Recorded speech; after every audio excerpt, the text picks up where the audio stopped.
Hello दोस्तों, Shyam Upadhyay yes education में आपका स्वागत करता हूं। हम लोग इससे पहले वीडियो में देखे थे इलेक्ट्रिक डायपोल बता रहे थे, तब तक ही वीडियो आपका पोस्ट हो गया। इसके आगे हम लोग अब इस वीडियो में देखते हैं। चलिए देखा जाए। तो हम लोग बात किए थे कि इलेक्ट्रिक डायपोल की बात किए थे, तो उसमें हम लोग ये देखे थे कि दो equal magnitude and opposite nature के दो चार्ज होंगे, उनके बीच डिस्टेंस 12 होगा। इस प्रकार अगर देखा जाए तो ये है, इधर जो कार्य करेगा, इधर और इधर एक फोर्स कार्य करेगा। अब इस इलेक्ट्रिक डायपोल किसे कहते हैं? इलेक्ट्रिक डायपोल को आपको बताया गया, पी से डिनोट करते हैं। P equal to 2L into q, अर्थात दो equal magnitude and opposite direction के चार्ज में से कोई एक चार्ज और उनके बीच की डिस्टेंस के मल्टीप्लीकेशन को ही इलेक्ट्रिक डायपोल कहते हैं। यूनिट क्या होगा? कूलाम मीटर होगा। और सीरियस पदों में इसका यूनिट क्या होगा? स्टैटिक कूलाम सेंटीमीटर होगा।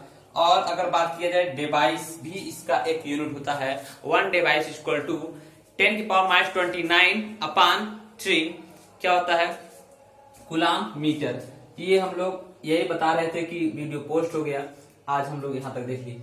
आपको यही बताया जा रहा है कि इलेक्ट्रिक डायपोल के दो नेचर होते हैं, अर्थात वो दो प्रकार के होते हैं। इलेक्ट्रिक डायपोल आपकी दो प्रकार के होते हैं। अगर बात किया जाए इन द सेंस ऑफ, इस केस में अगर बात किया जाए, इलेक्ट्रिक डायपोल भी दो टाइप के होते हैं। एक होता है आपका नॉन पोलर इलेक्ट्रिक डायपोल और दूसरा होता है पोलर इलेक्ट्रिक डायपोल।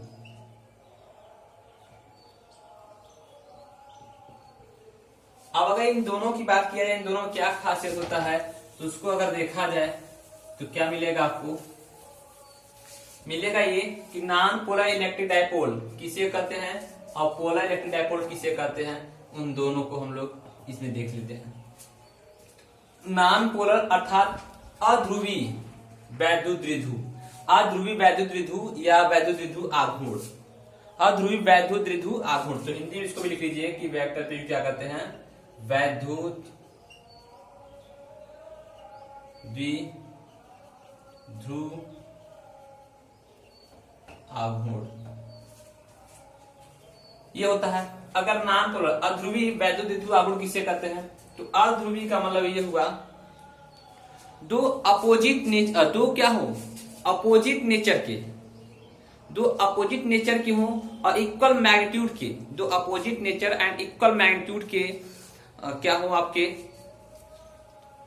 एटम हो, उनके बीच जो अट्रैक्शन फोर्स कार्य करता है वही नॉन पोलर इलेक्ट्रिक डायपोल कहलाता है। जैसे अगर देखा जाए तो एग्जांपल क्या होगा इनका? एग्जांपल ये होगा O2S2Cl2।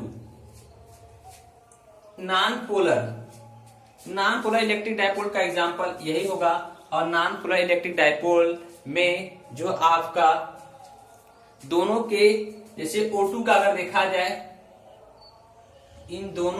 इस O2 का दोनों का सेंटर एक ही स्थान पे उदासीन बिंदु पर, एक ही उदासीन बिंदु पर कार्य करता है। दोनों का फोर्स दोनों O2 का उदासीन बिंदु एक ही जगह कार्य करता है, अर्थात प्लस माइनस दोनों एक ही जगह कार्य करता है। ऐसे H2 का भी प्लस माइनस दोनों एक ही जगह कार्य करता है।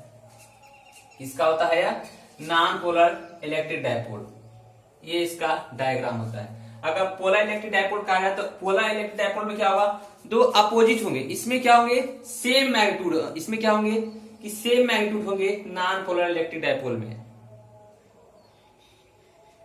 और ध्रुवी वैद्युत द्विध्रुव आघूर्ण जिसको कहते हैं, उसमें क्या होगा कि ध्रुवी वैद्युत द्विध्रुव आघूर्ण में दो अपोजिट मैग्नीट्यूड के एंड अपोजिट नेचर के होंगे एटम। उनके बीच उनका प्रभावी केंद्र जो है उन दोनों के बीच से 10⁻11 मीटर डिस्टेंस पे कार्य करता है। अब अगर आपसे ध्रुवी वैद्युत द्विध्रुव आघूर्ण किसे कहते हैं, तो आप बताओगे दो विपरीत प्रकार के परमाणुओं के मध्य लगने वाले आकर्षण बल को ही वैद्युत ध्रुवीय वैद्युत द्विध्रुव आघूर्ण कहते हैं। जैसे ये इसका क्या होगा, एक ये और दूसरा ये, इस टाइप से कुछ होगा।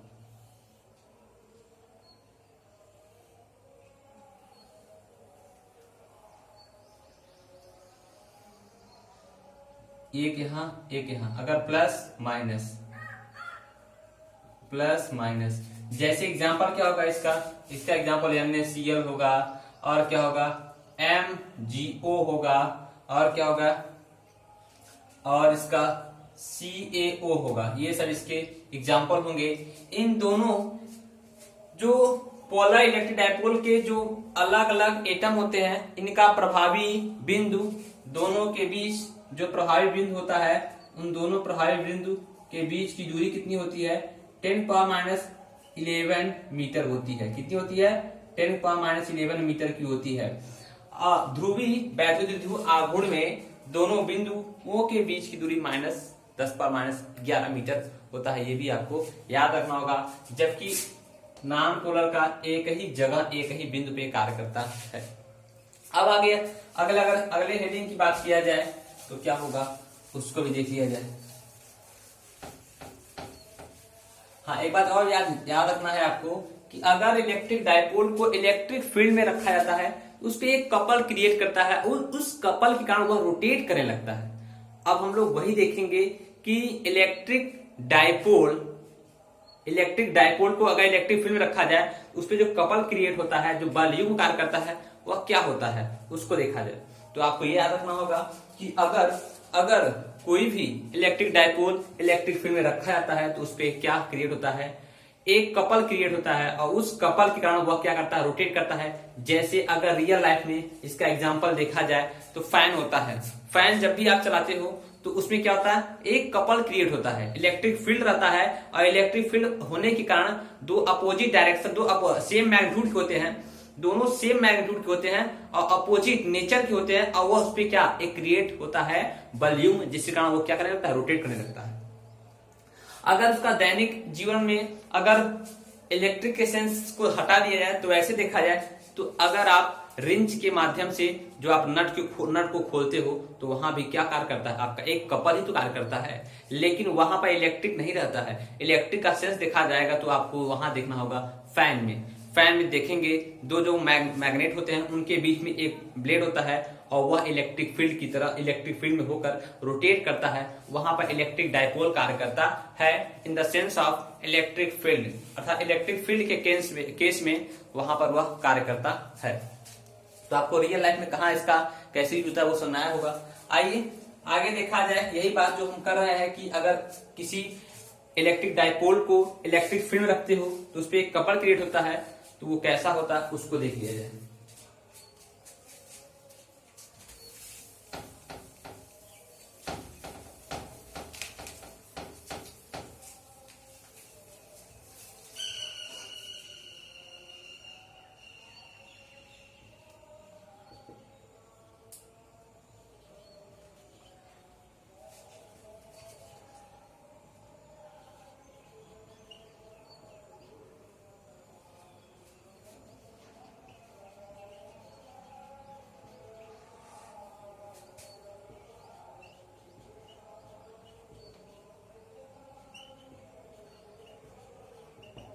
मैं बात क्या कर रहा हूं कि वैद्युत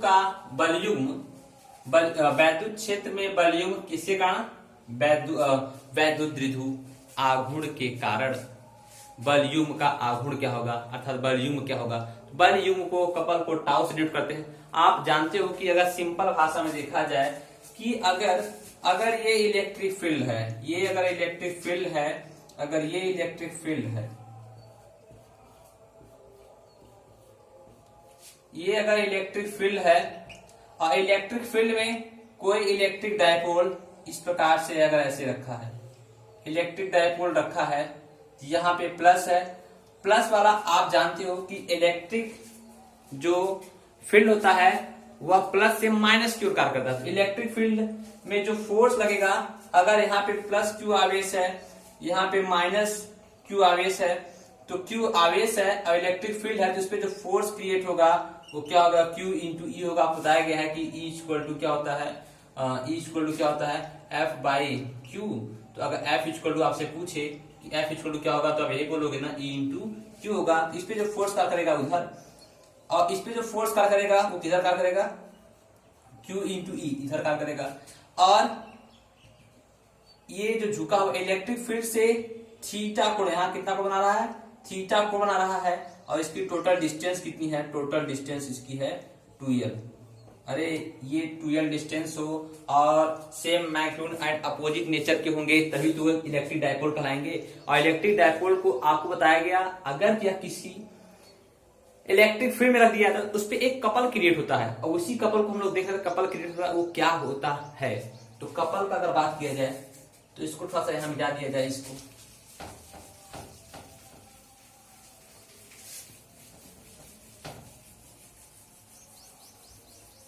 जो कपल क्रिएट होगा वो क्या होगा, आप जानते हो कि कपल को टाउ टाउ इक्वल टू क्या होता है, टाउ इक्वल टू होता है फोर्स इनटू परपेंडिकुलर डिस्टेंस। क्या होता है, फोर्स क्रॉस परपेंडिकुलर डिस्टेंस, बल इनटू क्रिया रेखा के बीच की लंबवत दूरी। तो ये बल इधर, ये बल इधर, लंबवत दूरी अगर ये a मान लिया जाए, अगर ये b है और ये पॉइंट c है, तो लंबवत परपेंडिकुलर डिस्टेंस क्या होगा, फोर्स, जो फोर्स है, फोर्स क्या है, Q इंटू ई है, क्रॉस फोर्स ये हुआ। और इसको ऐसे भी कर दो, केवल आप डार्क लगा दो, कोई दिक्कत नहीं है। जब वेक्टर लगाते हैं तब फिर क्रॉस को अप्लाई कर देते हैं, अभी हम लोग वही करेंगे। तो क्या हो जाएगा, परपेंडिकुलर डिस्टेंस क्या होगा, इंटू BC। BC कैसे है, क्योंकि एंगल पता है आपको, और ये 90 डिग्री का है, 90 के सामने ये क्या है, ये कर्ण हुआ आपका, ये कर्ण हुआ। अगर ये कर्ण हुआ तो आपको निकालना क्या है, लंब निकालना है। तो क्या लगेगा इस केस में, साइन थीटा, साइन थीटा बराबर लंब BC बटे कर्ण क्या होगा, AB। अगर बात किया जाए कि आपको BC चाहिए, BC इक्वल क्या हो जाएगा, AB साइन थीटा। AB क्या है, 2l साइन थीटा। तो यहाँ हम BC का मान रख दे, बात सुनना रहा। आपको लंबवत दूरी चाहिए, लंबवत लंब चाहिए, और कर्ण पता हो तो लंब कर्ण साइन में होता है, तो साइन थीटा इक्वल टू लंब BC और कर्ण AB, उसका मान रख दिए। तो यहाँ आ जाएगा QE into 2l sine theta. अगर बात किया जाए E into sine theta into 2QL, 2QL, 2QL, और 2QL बराबर क्या होता है, P। यहाँ कह सकते हो कि, यहाँ आप कह सकते हो कि tau equal to P E sine theta. P tau रहा, P साइन थीटा कहो, या अगर साइन को हटाओगे तो tau equal to vector P cross vector E, या आप इसको ऐसे लिखो या तो ऐसे लिखो, एक ही सेंस होता है इसका। तो टाउ रहा P साइन था, या टाउ रहा vector P cross vector E, ये भी होता है। क्योंकि आप जानते हो कि vector A cross vector B बराबर क्या होता है, AB साइन थीटा। तो वहां पर ऐसा दिया हुआ था, इसको रिप्लेस कर लिए इस प्रकार में। आगे देखा जाए, अब इसी अगर इलेक्ट्रिक फील्ड में इसी इलेक्ट्रिक डायपोल को अगर रखा गया है तो वो कार्य कितना करेगा, उसको देख लिया जाए। आइए कार्य को देखा जाए।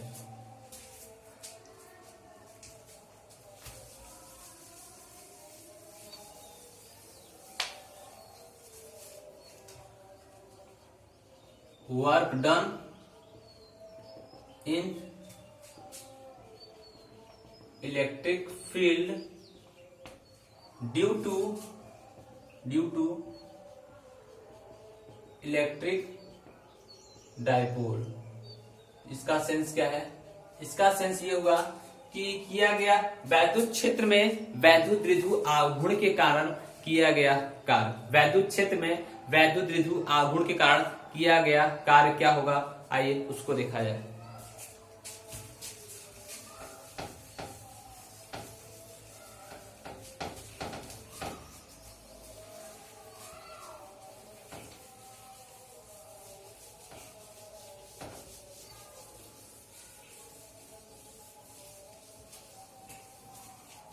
अगर कोई ये इलेक्ट्रिक फील्ड है इस प्रकार से,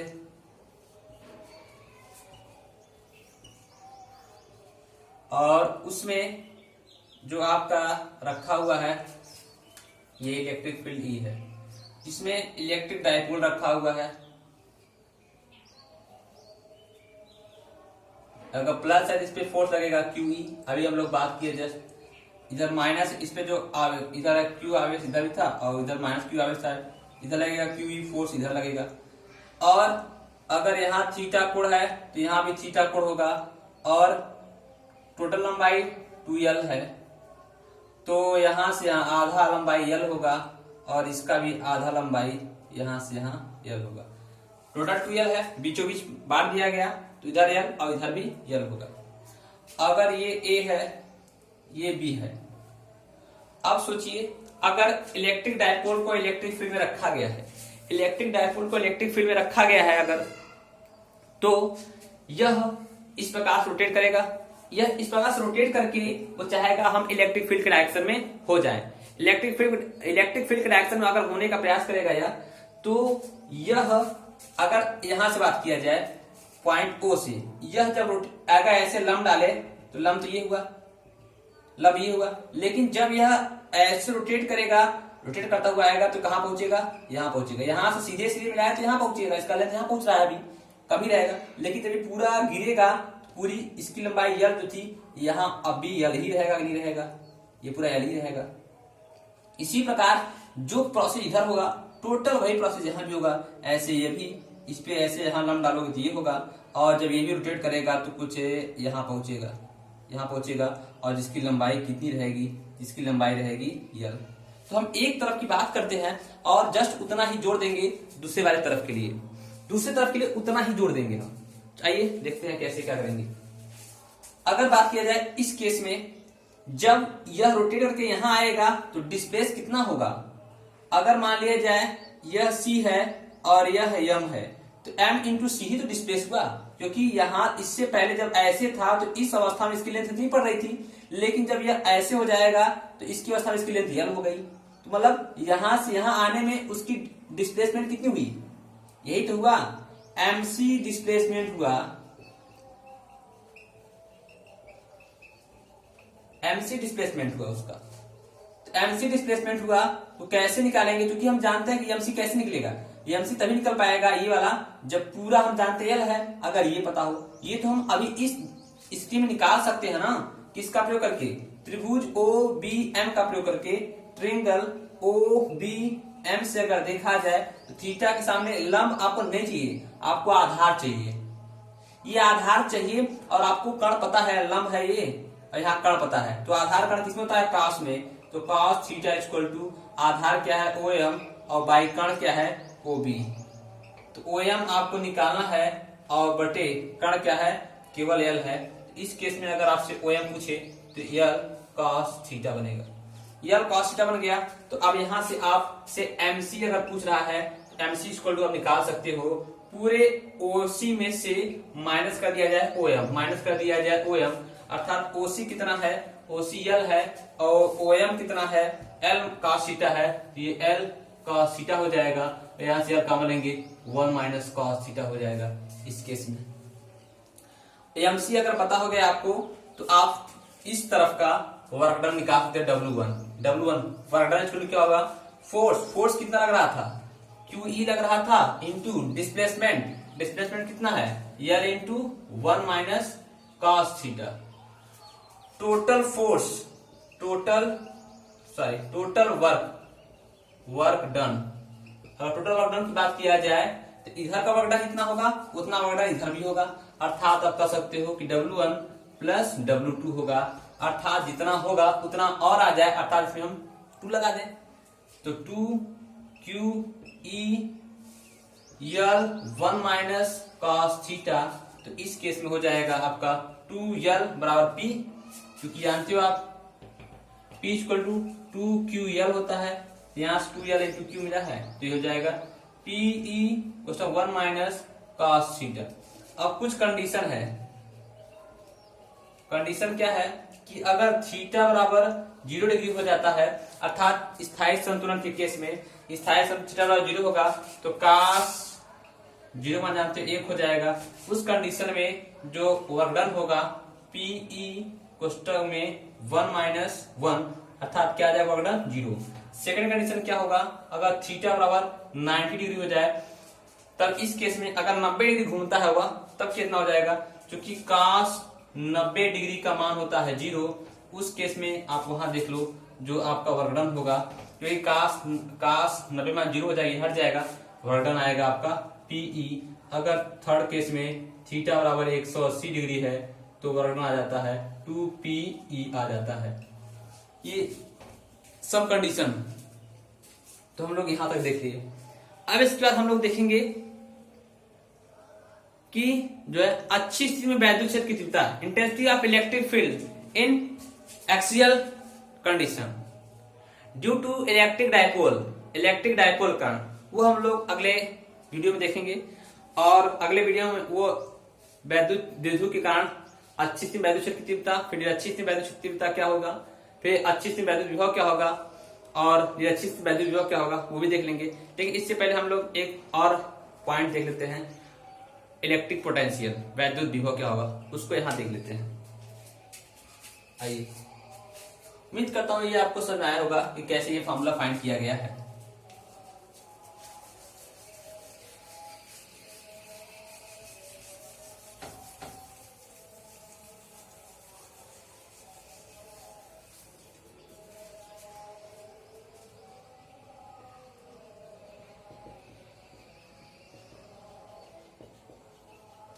इलेक्ट्रिक पोटेंशियल की बात किया जाए, इसे V से नोट करते हैं, V equal to W by q naught. वैद्युत विभव एकांक कूलाम आवेश को, क्यू नॉट को हमेशा कितना लेंगे 1 कूलाम लेंगे। एकांक कूलाम आवेश को इनफाइनाइट से किसी वैद्युत क्षेत्र के किसी बिंदु तक जो लाने में कार्य करना पड़ता है उसे क्या कहते हैं, इलेक्ट्रिक पोटेंशियल अर्थात वैद्युत विभव कहते हैं।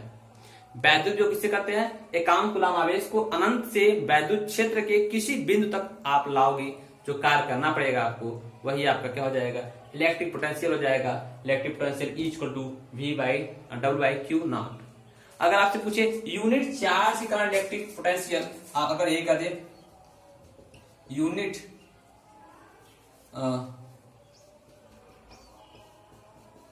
इलेक्ट्रिक पोटेंशियल ड्यू टू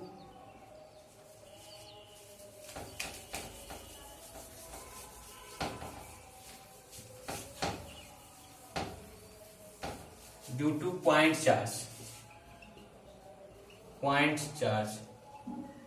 अगर पॉइंट चार्ज के कारण इलेक्ट्रिक पोटेंशियल पूछता है, पॉइंट चार्ज के कारण क्या होगा, तो पॉइंट चार्ज के कारण इलेक्ट्रिक पोटेंशियल क्या होगा, अगर यहाँ पे कोई Q आवेश है, इससे Q नॉट दूरी पर, दूरी कितनी है R है, दूरी R है, यहाँ पे पॉइंट चार्ज, इस पॉइंट चार्ज कारण इस बिंदु पर इलेक्ट्रिक पोटेंशियल अगर आपसे पूछे तो V equal to W by q naught होगा। और W जो है वर्क डन क्या होगा, आप जानते हो work done equal to force into distance, और फोर्स आप जानते हो क्या होगा 1 अपान कूलाम की 1/4 पाई एप्सिलॉन नॉट के Q naught by R square into R, एक R कट जाएगा तो 1/4 पाई एप्सिलॉन नॉट के क्यू बाई R। ये आपका वर्क आया, वर्क डन ही आया, सॉरी क्यू नॉट रहेगा। अब यही वर्क डन को यहाँ रिप्लेस कर दिया जाए तो ये 1/4 pi epsilon naught q naught by R बटे क्यू नॉट है। ये क्यू नॉट कट गया तो आपका electric potential due to unit charge के कारण क्या आ जाएगा, electric potential due to unit charge के कारण आ जाएगा 1/4 पाई एप्सिलॉन नॉट के क्यू बाई R। ये यूनिट चार्ज का इलेक्ट्रिक पोटेंशियल आ जाएगा। यूनिट चार्ज का इलेक्ट्रिक पोटेंशियल आपका वो हो जाएगा, इधर आपको सुनाया होगा। अगर आगे बात किया जाए इसका यूनिट क्या होगा, यूनिट इसका क्या होगा जूल पर कूलाम, तो क्या होगा जूल पर कूलाम। अगर डायमेंशन पूछता है तो वो भी आप आराम से निकाल लोगे। डायमेंशन अगर आपसे पूछता है, डायमेंशन क्या हो जाएगा आपका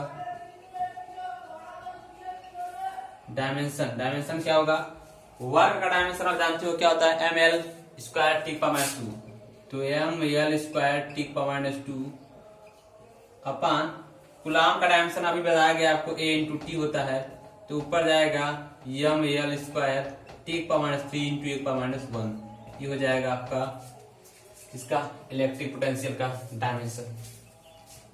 अब हम लोग बताया, जैसे कि बताया गया आपको कि 2 हेडिंग और बचा हुआ है, उसको देखेंगे और इस चैप्टर से संबंधित जो एग्जाम में थ्योरेटिकल क्वेश्चन आए हुए हैं उनको देखेंगे, और जस्ट उसके बाद हम लोग तब इस चैप्टर संबंधित क्वेश्चन को देखा जाएगा जो नीट में या IRT या अदर एग्जाम में जो आया हुआ है उस क्वेश्चन को भी देखा जाएगा। तो आज इस वीडियो को यही तक समाप्त किया जाता है। आप लोग का धन्यवाद देता हूं कि आप लोग इस वीडियो को बराबर देख रहे हैं और ऐसे ही देखते रहें, अपना प्यार ऐसे ही बरसाते रहें ताकि यह चैनल और भी फैल सके। धन्यवाद।